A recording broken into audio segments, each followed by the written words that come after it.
Hey everybody, this is Susan Martin from Bauer Center for the Arts, and you're listening to the Behind the Bauer podcast. Our show offers inspiring conversations, a fresh look at arts in our community, and provides spotlights on artists, performers, collaborative partners, educators, and other organizations around the region. We want to celebrate the universal expression of human experiences through arts, culture, and our community. Today, we're going to be talking with Melody Divers of Chapel Creek Farms, local chef Neil Agee, and Bauer Center Events Chair Ryan Steffen.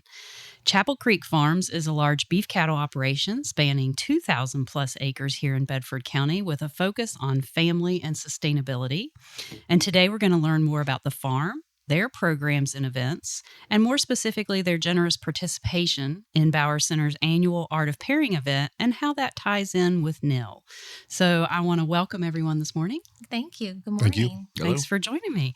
So I like to start out by having each of you share just a little bit about yourselves with our listeners so that they can get to know you, and then we'll jump into the conversation. So you want to start with you, Melody? Sure.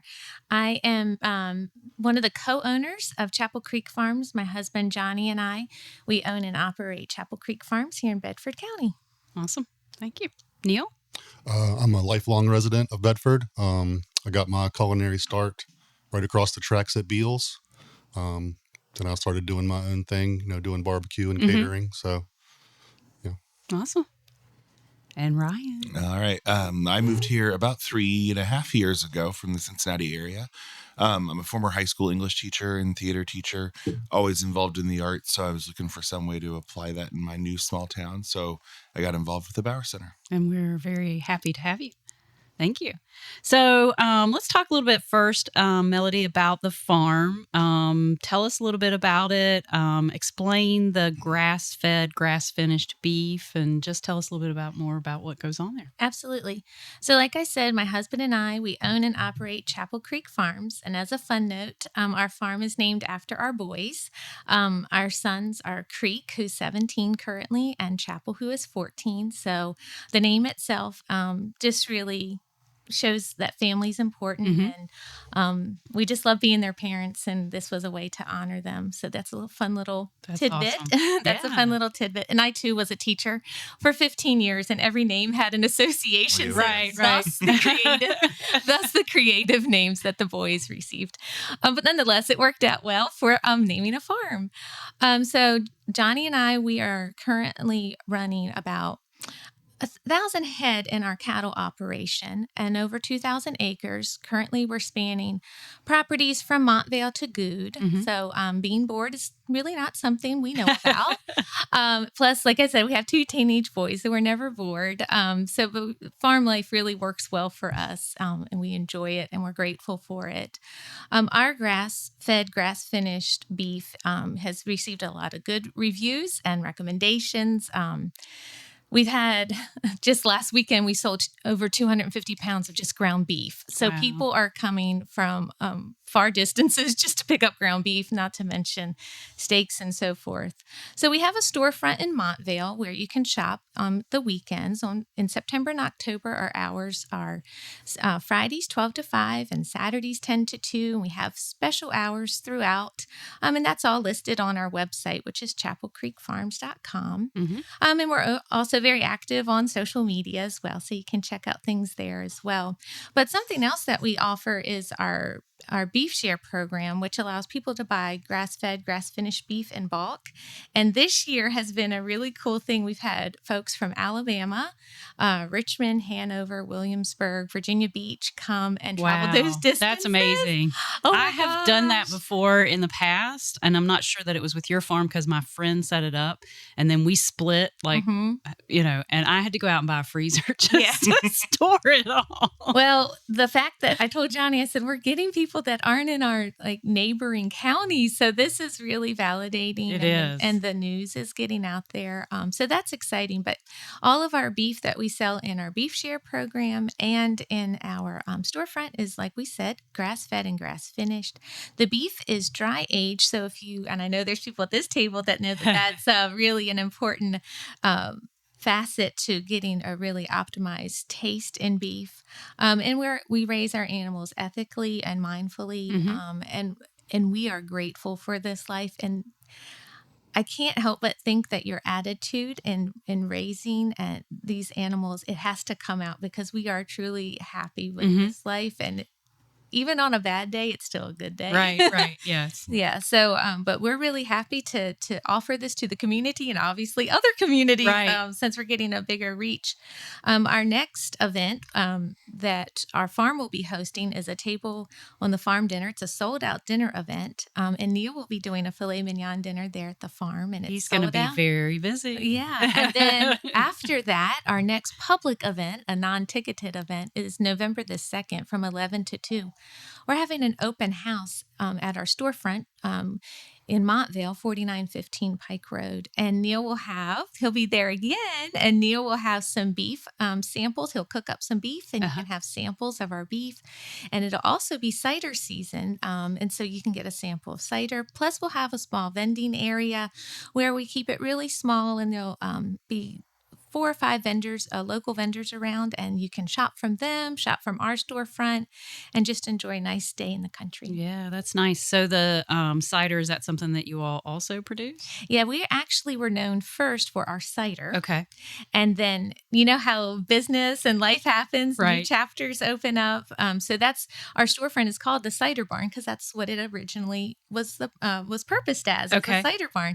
So starting the first weekend in October, we will start producing fresh, raw, unpasteurized apple cider that's bottled in glass. And it's just good old-fashioned apple cider. And it's kid-friendly. It's not the grown-up kind. Right.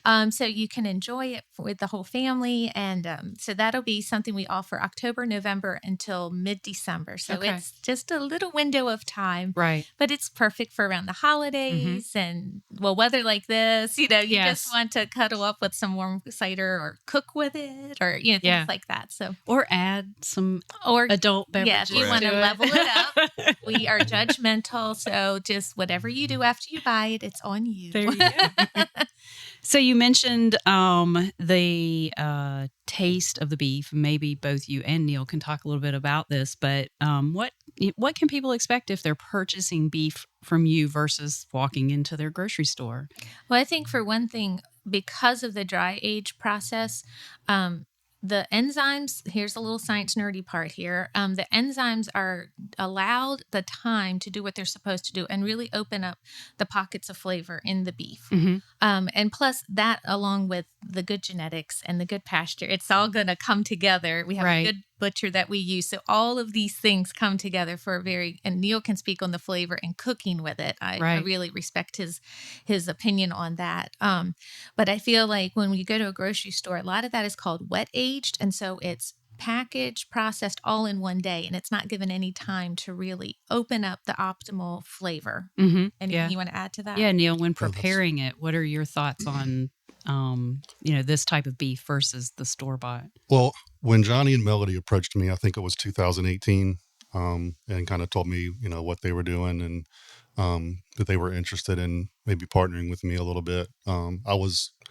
To be honest, I was a little hesitant because all of the grass-fed, grass-finished beef I'd ever had, I was not a big fan of. Not a lot of marbling, kind of a gamey smell, gamey flavor. The fat was a little hard to render. A lot of the complaints that people have about, grass-fed beef. Right.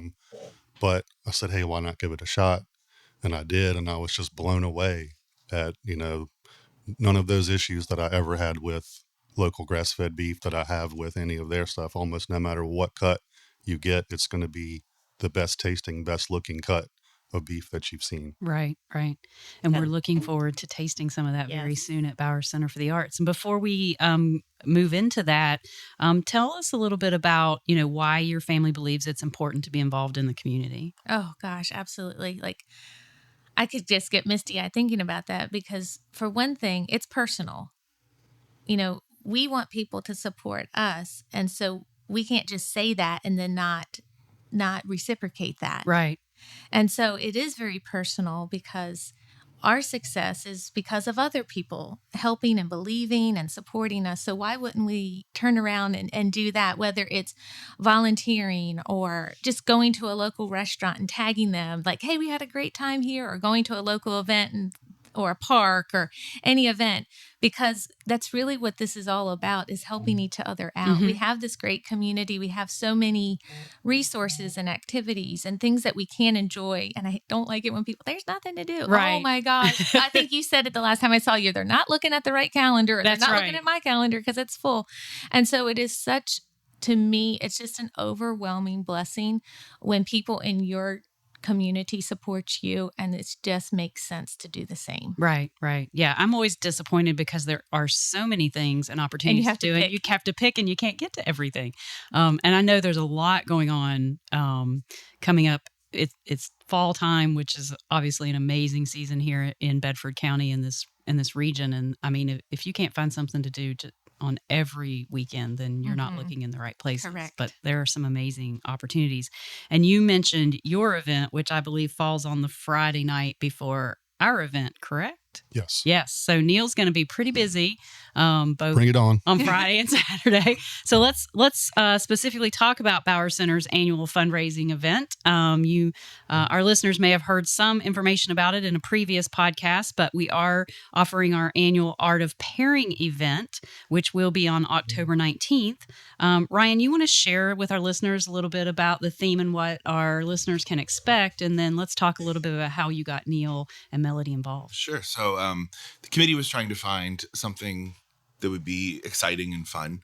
And Bourbon and Blues is what we landed on. Susan had kind of already landed a really great entertainment group.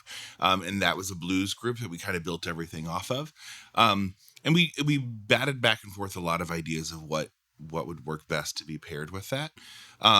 Neil and I knew Neil from Beals originally. And I don't know if Melody knows this. We knew you at Beals as the Chapel Creek people. and I also bought a stand-up freezer because we bought it from you and had nowhere to put it. So that's how we got the freezer in our house as well. So once we had decided that we thought that barbecue would be a great pairing, Neil had catered a wedding at my house once before, and I thought he might be the perfect person to do this. I didn't really know that you two were a pair at that point. But I also knew that you were local. And to me, as an event planner, I wanted to try to keep everything based very locally. So when I brought up the two of your names together, it was kind of kismet that you're like, well, I only really want to work with Neil on this project. That's awesome. So like I kind of got a twofer by luck, actually. So we are doing a barbecue style event. Although I think Neil, what he's put together is more elevated than your base Absolutely, barbecue restaurant. yes. We're going to have blues, and then we're also going to have bourbon. We decided to focus in specifically with our local connection doing local bourbon. So we kept everything to Virginia. So we'll be featuring Brady Distillery out of Roanoke, Ragged Branch out of Charlottesville, Bowman out of Alexandria, and Ironclad out of Newport News. We'll have a few other bourbons that will be available. We're also going to have two featured cocktails that day. One is a bourbon lemonade, and I haven't talked to Melody about this yet. Another one is a bourbon cider drink. Yes. So we may touch base with you on some cider. I'll ask you. I know some people. Yeah. All right. And so those will also be available. Your tasting will include a small taste of each one of the bourbons, plus one of those featured drinks that you would like to get. And then you can purchase more if you would like to. We also knew this year going to try out the idea of a VIP lounge, just having a separate space where you can go that it's a little quieter, you can relax. We'll have a few better bourbons available downstairs, some more to the order crafted cocktails that'll be available as well. And just trying to give you all a slightly different experience. And then Neil might pop up with a surprise menu item or two for that area that only those people And Could maybe be. a specialty dessert. Yes. So we're going to try to make it fun, try to make it a good experience. I'm really excited about it. Things seem to be coming together really well. Yeah. Let's talk specifically about the menu. Great. What's on the menu, Neil? Okay. There are going to be several different versions of the main dish because we want to include the alpha gal crowd because we know that's it's a big thing in this area.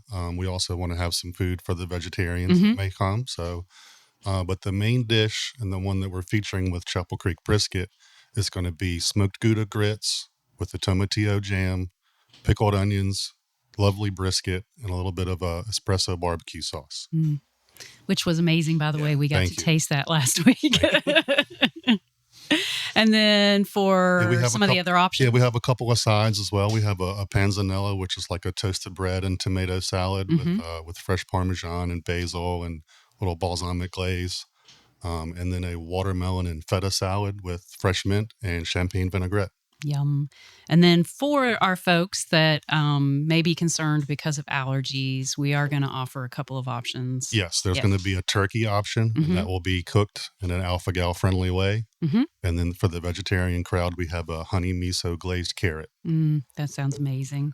Yeah, very excited about that. We're so thrilled to have all of you all partner with us on this and be able, as Ryan mentioned, to really feature local. That's one of the things that we really pride ourselves with at Bauer Center for the Arts too, is working with our local artists, which we are doing that as well with our silent auction this year. So we're very excited that we have the donation of various bottles of bourbon, not necessarily from Virginia, but from Kentucky and some other areas, that we're going to be pairing some works of art and or pieces that have been handmade, handcrafted by all local regional artists. So we're really excited about that piece as well, because it's just, as Melody mentioned, it's an opportunity for us to celebrate local businesses, local products, and local artists, in one event. So we hope that people will appreciate that we've taken the time to do that. It's a theme to me as a new person in this great event. It seems very purposeful and mindful, all the decisions. So I'm really finding that y'all are really taking value in that. So that is wonderful. And I love what Ryan said about an experience.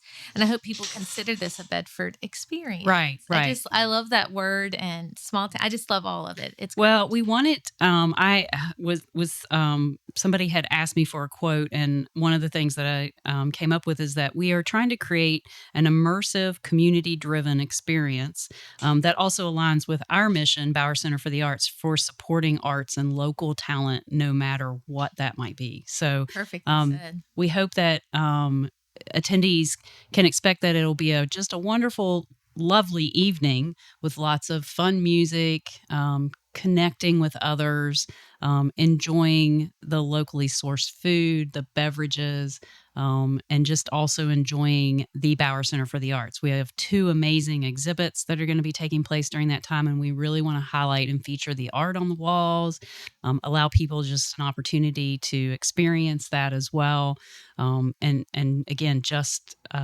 come in and connect with others, maybe meet new folks, but just enjoy an evening out. Yeah, this is my second year doing this. And what I found in last year's experience is I met a ton of people in this community that I had never seen before, that I had never met before. And often they said it was the first time that they had ever been in that building. Mm-hmm. And they didn't know what the Bauer Center was exactly or what it could offer. And so, again, in using this idea of all of our local talents and our local arts, trying to bring everybody in to see that this building is here for all of us. I'll admit I was one of those people until very recently. I've lived here my whole life, but, I kind of knew some of the things that were going on around there, but I didn't have a good grasp of what it was exactly. So it's really nice to be in the building and see how everything goes on, see the inner workings and how everything's planned. And it's great. Well, we really appreciate that you said that, because we hear that quite often, and we don't want to be what's called Bedford's best kept secret any longer. Bauer Center has been around for more than 18 years. We're looking forward to, in a couple of years, really celebrating our 20th anniversary, and hopefully we'll have a great art of pairing that year, because this is an annual event. It is a fundraiser for Bauer Center for the Arts, so it is an opportunity to come out and have a wonderful evening, but also support the programs that we provide to ensure that the arts are accessible to all in our community and our region. So we're very appreciative of the individuals that participate, including those like Chapel Creek and Neil that are donating some of their time and supplies to our event, and also to our sponsors, which we'll have some of those on future podcasts. And we're very appreciative of the local businesses that support us financially to help us to offset the expenses related to this event. So we couldn't do it without the whole community coming together to support us. So we're very, very, very appreciative of that. Well, I think we're about out of time. So as we're wrapping things up, I do like to mention a few of the opportunities that are going on at Bauer Center. I hope that you will come by and join us and experience the 2 current solo exhibits that are going on. One of them is an African art exhibit, and it's amazing. It is actually art created by African artists from an African art commune, that a local individual who lived in that region of Africa collected the pieces and worked with those artists to help them to sell their art. And it's just an amazing exhibit. That one does close coming up this Saturday. So if you haven't been out to see it, please come out and see it. We also have Fairy Tales and Other Stories, The Magical World of Fiber Art. That is going to be going on actually through our event. So you'll get a chance to see that. And that's a beautiful, beautiful fiber art. I like to say it's not your grandmother's quilt kind of exhibit. She is a amazing quilter and the work that she's done, but it's storytelling. If you really take the time to look at the pieces, we just had an artist talked with her, and I didn't even realize until she talked about what went behind creating those pieces and the story that she's telling. And when you get close enough to it and you actually look at the needlework, the story is in the needlework in the piece as well. So it's really, really amazing. We hope that folks will come by and check that out. Our gallery admission is always free. So come in 11 to 3, Tuesday through Saturday. Have fun exploring the whole building. We have an art scavenger hunt for families and kids. We always have a few little art activities set up around the building. We just want folks to come in and experience it.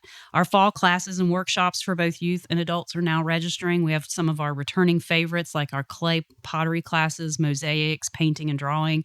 But we've also got some workshops coming up for the holidays. So if you want to create a gift, we'll be doing ornaments and some other items like that. So that'll be coming up.